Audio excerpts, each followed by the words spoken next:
saw what Roy Walton did. Want a woman on your team, you saw what he did to her. Roy Walton's dead, and you covered it up.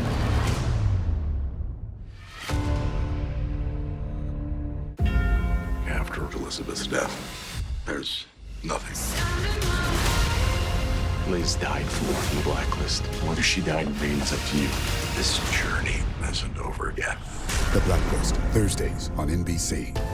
Later, Jimmy Fallon welcomes Kristen Stewart, NBC Tonight.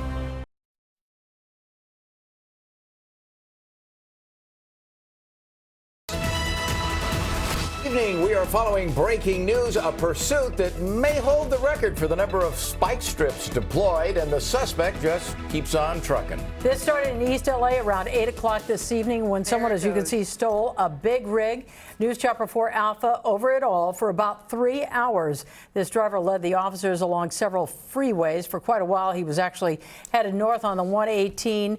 Now, we can tell you speeds have not been all that excessive, anywhere from 20 to 60 miles an hour max. He's mostly been doing about 20 miles an hour on the 101 headed south. Went through the downtown area a short time ago from Thousand Oaks, and right now we understand he is in East LA, and that's where this chase started. The driver has hit several spike strips and lost several tires, but because of the low fog out there right now, the CHP chopper and our chopper have had to pull off this chase. We are, however, continuing to try to effort more information, and we will get it to you as soon as we can. And we're also tracking breaking news outside Griffith Park, where a Texas band may have brought the house down at the Greek Theater tonight, but this tree came down with it, landing on a parking lot of cars. We're learning dozens of cars, in fact, were damaged out here. NBC4's Beverly White live for us right now in Griffith Park, where people are just finding out about their cars, aren't they, Beverly?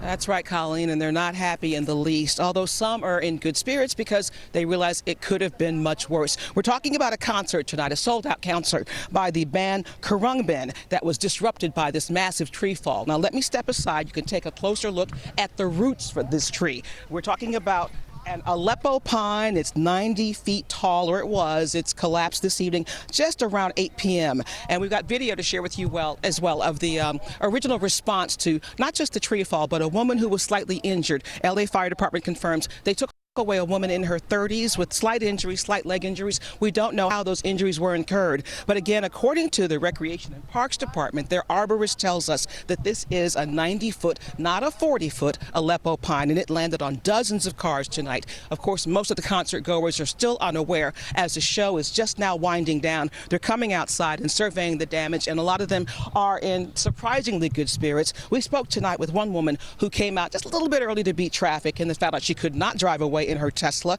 We also heard from a couple whose car was just a few feet away from the tree fall. Take a listen. We had a babysitter where you're going out, but you know, there's not much you can really do in this situation. So yeah. I'm glad you weren't in the vehicle when the tree came down. No kidding. We had the alarm go off and we saw it on the phone. We're like, I wonder what. We're like, I'm sure someone just walked by. We're like, oh no, now we know what happened. We heard it, and then we saw there was a reaction and like a stretcher and the lights and everybody coming up, and everybody was asking what happened, and we didn't know, and it happened right next to our car. And then the band came on stage, and the first thing they said was, "We're glad you all escaped the murderous tree."